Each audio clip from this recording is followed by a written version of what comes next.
નમસ્કાર મિત્રો, વિડીયોમાં તમારું સ્વાગત છે। તો મિત્રો, અત્યારે હાલની ખૂબ જ મોટી અને દુઃખદ ખબર સામે આવી રહી છે। ત્યારે મિત્રો તમને જણાવી દઈએ કે સુરતના ઘોડદોડ રોડ પર સ્થિત નીરજ એપાર્ટમેન્ટમાં આજે લિફ્ટનો કેબલ અચાનક તૂટી પડવાથી સંગીતાબેન નામની મહિલા જીવની પરિસ્થિતિમાં ફસાઈ ગઈ। જી હા મિત્રો, તો ત્યારે હાલની આ ખૂબ જ મોટી ખબર છે। ત્યારે મિત્રો, ફાયર ચોપડાએ નોંધાયેલા વિગત અનુસાર સંગીતાબેન ત્રીજા માળેથી લિફ્ટમાં ચડ્યા હતા। ત્યારે લિફ્ટે અચાનક ઝટકો ખાધો અને ગ્રીલ વચ્ચે અટકી ગઈ। જોકે લિફ્ટ અંદાજે 3 ફૂટ સુધી નીચે ખસી ગઈ હતી, જેના કારણે સ્થિતિ અત્યંત જોખમી બની ગઈ હતી। ત્યારે મિત્રો, તમને વધુમાં એ પણ જણાવી દઈએ કે ઘટનાને જોઈ એપાર્ટમેન્ટના રહેવાસીઓ ગભરાઈ ગયા હતા અને તરત જ ફાયર વિભાગને જાણકારી હતી।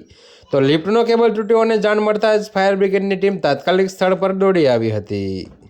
ત્યારે મિત્રો, પરંતુ બચાવ કામગીરી ફાયર જવાનો માટે સરળ નહોતી।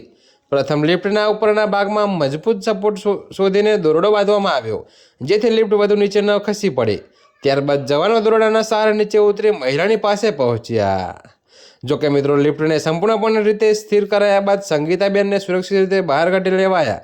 ત્યારે મિત્રો, ફાયરના જવાનો બન્યા દેવદૂત સ્થળ પર રહેલા લોકોએ ફાયર જવાનોને દેવદૂત સમી બહારની અને સમજૂતા માટે અભિનંદન પાઠવ્યા। તો મિત્રો, અત્યારે હાલ માટે આટલું જ। મળીશું નવી અપડેટ સાથે। અને જો તમને અમારા વિડીયો પસંદ આવતા હોય તો વિડીયોને લાઇક, કોમેન્ટ, શેર અને અમારી ચેનલને સબસ્ક્રાઈબ કરવાનું ભૂલતા નહીં મિત્રો।